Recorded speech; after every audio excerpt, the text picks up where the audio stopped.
Good morning. Happy Friday. This is Pastor Pete from Northminster Church in Tucson, Arizona. I'm glad to see you this morning for our morning devotional. Hey, I had a question for you. I'm curious, what is it that's motivating you these days? What do you find compelling? There's a lot of media. There's a lot of things that people are sharing. And sometimes we find them compelling. Sometimes we find them convincing and we follow through on them, and then it defines our actions. Sometimes, though, our motivation comes from things that are negative or that have impacted us, that have propelled us or compelled us to act in a certain way. Maybe you've seen the movie Invincible. It was about a real life story, although with a Disney twist, about a man, Vince Papale, who became a walk-on for the Philadelphia Eagles. And in that movie, we see that he has this note that I think one of his wives or girlfriends or someone leaves for him that says, "You're never going to amount to anything." And he keeps that in his locker so that before every game, he imagines that he's going to prove her wrong, that he's going to be motivated, he's going to be compelled to perform and to succeed. He is going to amount to something because of the work and effort that he's going to put out there.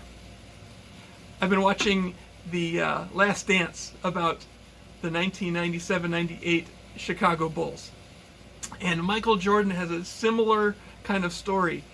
Throughout this little series, if you want to see Michael Jordan succeed at something, go ahead and tell him that he can't do something.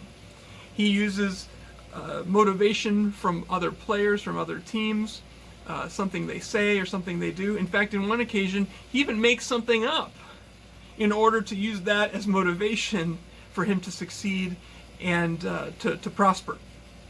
And if you looked at Michael Jordan play, you could say that he played out of his mind. I know as a kid I had a poster of Michael Jordan on my wall, and as I think most teen boys did at that time, because he was inspiring. He was such a great player.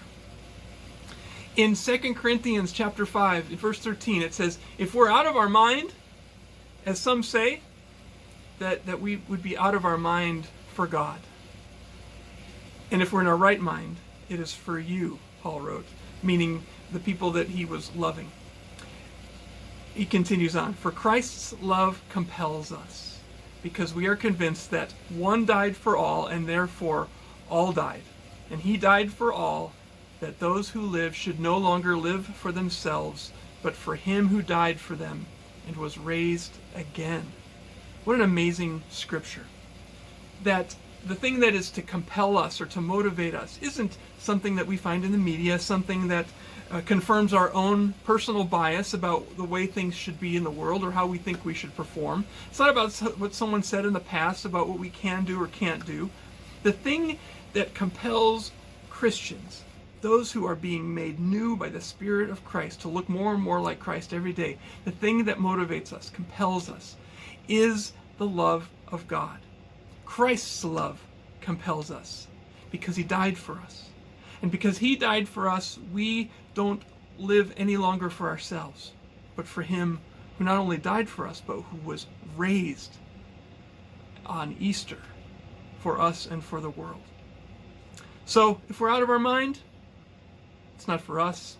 It's not because of what someone did for us. If we're playing out of our mind, it's not because we're trying to get back at someone or we're trying to prove ourselves. It's because Christ compels us. No matter where we are in this time of COVID-19 lockdowns, I hope that this is encouraging to you.